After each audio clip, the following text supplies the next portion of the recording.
speakers and on the website as well at purewestradio.com. And as of today, nominations are open for the Sport Pembrokeshire Awards for 2024. They're coming up at Folly Farm, as always. Brilliant venue for the Sport Pembrokeshire Awards on the 29th of November. And there are 13 categories for you to nominate in. So let's find out more about this year's event and why it continues to be so popular, recognising some brilliant sportsmen and women and teams from across the county. Alan Jones is with us to tell us more. How are you, Alan? Yeah, very good, fellas. Thanks for the invite. Good to see you. Excellent. It's a pleasure to have you on. And I was saying to the guys off air that it's the sign really that the seasons are changing, for one, because I think we've all at some point stood in the barn at Folly Farm shivering a little bit. It's always warm inside, but when you're doing interviews outside, it's always a bit chilly. So it means autumn and winter are coming. But it does seem to come round quick every year, doesn't it?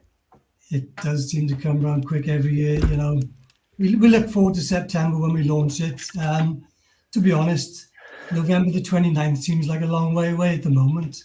Yeah. But, you know, as soon as the word gets out there and people start getting the nominations in, the hard work really kicks in then. So we got a lot to do.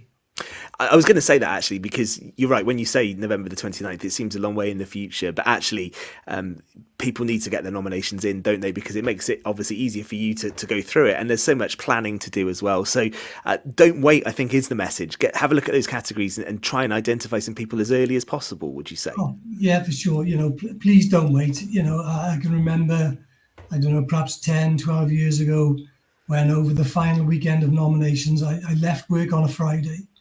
I came into work on the Monday morning, and over that last weekend, I got 100 nominations. Yeah. So, you know, please, Pembrokeshire people, don't leave it to last minute. Hopefully they've done a little bit of planning, and there's these names in the forefront of their minds. And yeah, we always encourage people to make those nominations, because we do like to see as many as possible. Yeah. Indeed, we've got the full list on the Facebook page, and we will mention them certainly before the end of the show and the end of the interview. Fraser, let's go to you first, and you and Gordon and Tom, you've all been to Sport Pembrokeshire Awards, and it's a great event, isn't it? Yeah, superb, isn't it? And that's what I wanted to ask Alan actually now. And you know, there's always a danger of any event where you say is a similar format and everything, it might go stale or the novelty will wore off, but it hasn't with the Sports Awards, certainly in terms of the nomination numbers you touched on there. I think we've record numbers a few times within the last few years. What is it about it, do you think, that keeps the interest generated? I couldn't put my finger on it, to be honest, Fraser, but like you say, the appetite is definitely still there. You know, last year I think we had about 240 nominations, which is a record. I've got a feeling that people are getting used to doing nominations on their phones, because we did that. Just they to be honest, they flooded in. And I think it's a combination of, you know, Folly Farm, the venue, having the fairground for an hour beforehand. The Follies Theatre is, you know, it's a tremendous venue. It's nice and cosy in there. You know, we've had about 600 people in there on times, and you know, we have sausage and chips afterwards, and a couple of drinks, and it's a fantastic evening, not just for the awards, but for people to get together and catch up. And do you think maybe it's also now the actual awareness around sport in not just our county, everywhere helps? You see so many more achievements, don't you, now on social media, for example? Is it a lot easier to understand what's going on, internet and everything, that maybe people are a lot more aware of achievements and what is happening, and maybe feeling more inclined to nominate people? Do you think that's a factor? Yeah, for sure. You know, you know, we troll Facebook, you know, our Sport Pembrokeshire page. We follow all sorts of clubs, as many as we can. And you're right, it's people have got in the swing of, you know, taking a snapshot or a little video and posting a little something about, you know, achievements here, there, you know. And, you know, when we do finalise the finalists, we ask for photos and video clips. You know, years ago, they were hard to come by. Now everybody seems to have a photo and a video clip, and you know, we do only ask for little snippets, and people have sent me in full football matches, which I haven't had time to go through yet. That's amazing. No, Alan, it's a great event, as everybody keeps saying, but what amazes me is the the talent in Pembrokeshire alone of different sports. We've had world champions there, county champions, Welsh champions in a variety of sports, and this county is a sports nut county. I've always said that. People love to get involved, and it's such a social evening, as you just said as well. And I think it's the highlight of the Pembrokeshire sporting calendar in a way, because everybody likes to be associated with the sports awards now, and that's great for the council as well, isn't it? Yeah, absolutely. I'd love to think of it as the highlight of the Pembrokeshire sporting calendar. Yeah. And like you say, there's such a wide range of sports going on. Moving tack a little bit. The grants that we give out through the Be Active Wales Fund. I've just looked at stats from last year. It's across 25, 26 different sports. And I think that's reflected at the sports awards. Yeah, we tend to look at football, rugby, and cricket, don't we? But it's far bigger than that. It's far bigger than that. The participation is far-reaching. You got from archery all the way to weightlifting and everything in between.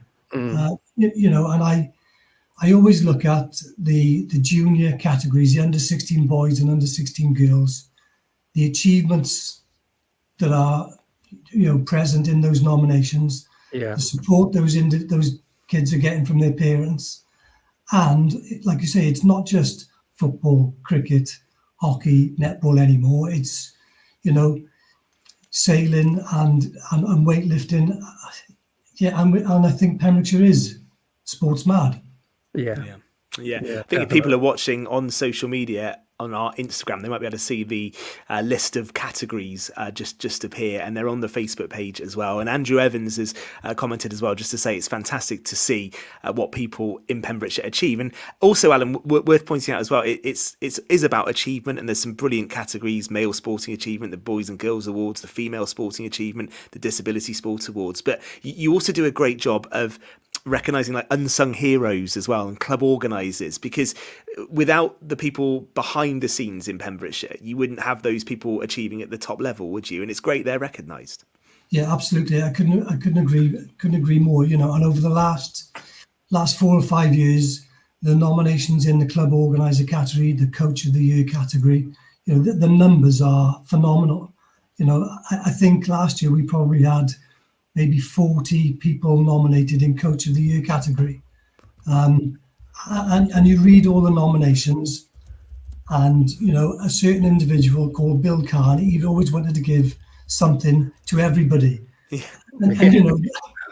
there's some value in that, but unfortunately we have to whittle it down and we have to choose a winner. And it's so hard. Yeah, but you have a panel, obviously. I've been on the panel interview. Me too. I dreaded going on there, Alan, because it's so hard to whittle down a top three, because each one of the individuals, no matter what category they're in, are really incredible sports people. They are. They are. And they're all... Pick a top three is difficult, isn't it? It's so hard. But like you say, it's the contribution that everybody is making to sport in Pembrokeshire, and just providing opportunities, initially at grassroots level, and then if kids, if they show talent, they obviously move up the line a little bit. But even if kids stay at a local level, they can still play sport their whole life. Yeah, they can. Yeah, Alan, mentioned there we talked about the different categories and things like that. Obviously, there's the Lifetime Achievement Award, which is usually the highlight of the night. You had some great recipients over the years, some memorable ones. Roland Phillips last year, very funny, of course. Is there one in particular that stands out in your mind? Yeah, there is one, and I have to give a nod to Peter. Of course, yeah. Because what an individual, what a man. Know him socially. Dad knew him forever, but obviously worked alongside him in the county council, and he's such a humble man. And the night he received his award, that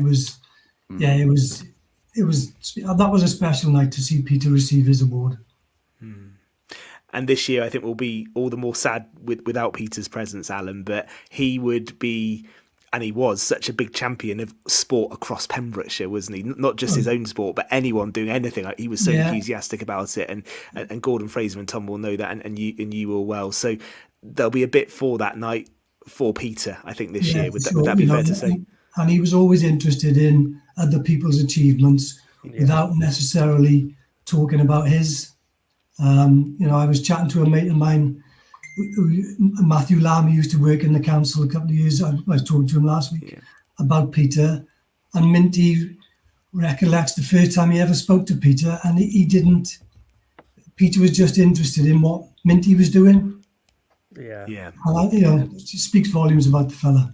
Absolutely right. And what about you, Fraser, Gordon, and Tom? You must have some memories as well of the Sport Pembrokeshire Awards. Do you have any kind of moments that stick in there for you? Because I used to love interviewing the winners when they came off stage, and for all the talent we have in Pembrokeshire, and I used to drive away from that night just amazed really at the variety of sportsmen and women, all age groups taking part, and so humble as well with some of their achievements. Tom, I know you did some interviews last year, didn't you? Did you find that as well? Yeah, definitely. And it's the breadth, as you mentioned here already on the shows, that the breadth of sporting achievement and high level sporting achievement that staggers me every single year. And I think the thing that sticks out to me off the cuff is the Heather to Gracie handing the baton over in the distance running, and Gracie's gone on and is still performing at a high level. And it's great to see that transition, that succession, and it's staying here in Pembrokeshire, and being able to track that story every year is brilliant. Yeah, and on a personal note for me, there's been a few recipients, but one that sticks out for me is my friend Stephen Barnett. We're lifelong pals, and he had the Chairman's Award for saving Andy Gray's son, Owen Gray. He is an ex-paramedic, but he actually saved Owen's life on the training pitch.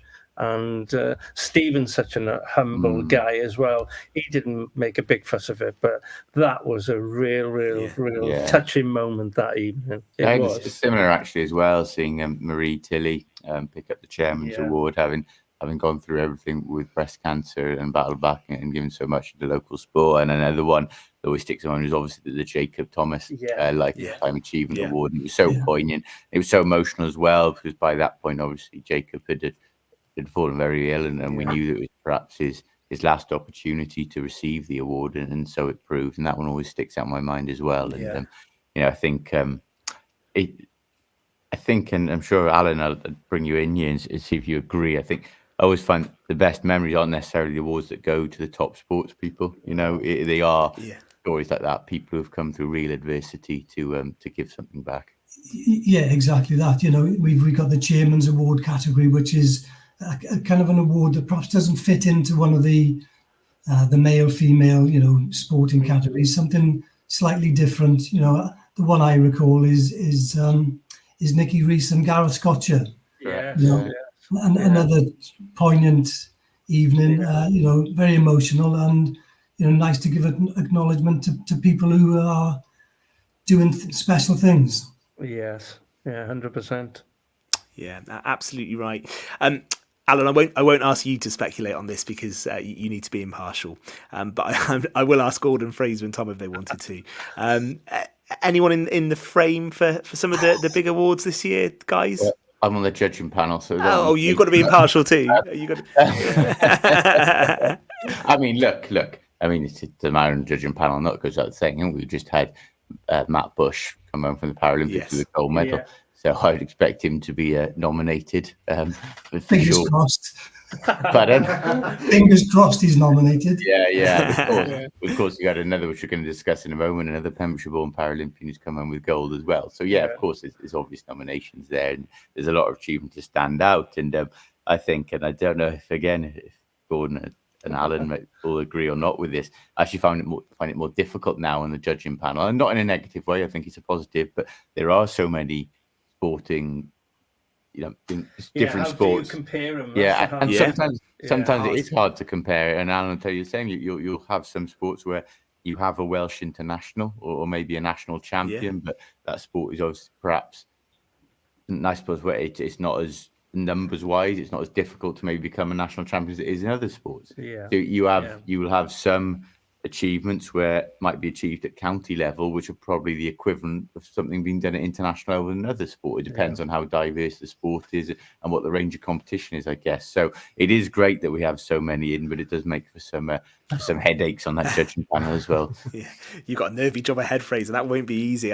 You'll be locked in a room until you've come to your decision on that judging panel. Absolutely. Well, listen, Alan, for people watching right now, we put details on the Facebook page as well. What's the easiest way they can make a nomination for this year's awards? Well, gone are the days of pen and paper and popping into County Hall and giving me a cutting out of the Western Telegraph. We've gone high tech now. It's all online. Obviously you've got it on your Facebook page. We've got it on the Sport Pembrokeshire Facebook page and on our Twitter X page. It's on the County Council website and their Facebook page. Yeah. And it will be there for the next 5 weeks up until Sunday, the 13th of October. And we'll be pushing it regularly over that time as well. Excellent stuff. Okay, get those nominations in as early as you possibly can. The categories are listed, and there's going to be an excellent evening, I think, ahead on the 29th of November at Folly Farm, which is an amazing venue. Before we let you go, Alan, we've spoken to you previously about your own sport as well. In fact, Gordon and Fraser were ribbing you that you might be a contender to win an award this year. Fraser and I will nominate him. We put him in an awkward situation. Yes, Gordy. We'll do it on October the 12th. At 10 is in the post. Where are you up to? You're playing again this weekend, aren't you? Yeah, on Sunday, I'm heading over to Northern Ireland with the Welsh seniors golf team to play in the home internationals. Yeah, so Excellent stuff. You're so humble, Alan. You're so humble, mate. Fingers crossed for some better weather than last year. Yeah. Well, listen, all the best for that. And I can't believe it was that a year ago we spoke to you when you were taking part in that last year. That's gone so quickly as well. Yeah, indeed. Well, listen, I hope that goes really well in Northern Ireland. I'm sure we will speak to you again before the Sport Pembrokeshire Awards at the end of November. All the details, as I say, on our social media. But from us all at Pure West Radio, we're really pleased and proud to be involved. So good luck with that. Good luck with this event, Alan, and thank you for being with us on the show tonight. We will take a moment. We're actually going to talk about a couple of contenders for some Sport Pembrokeshire Awards. We've got some brilliant Paralympians who've enjoyed some phenomenal success. We'll talk about them in a few moments' time in the final part of tonight's Pure West Sport. At KO Carpet,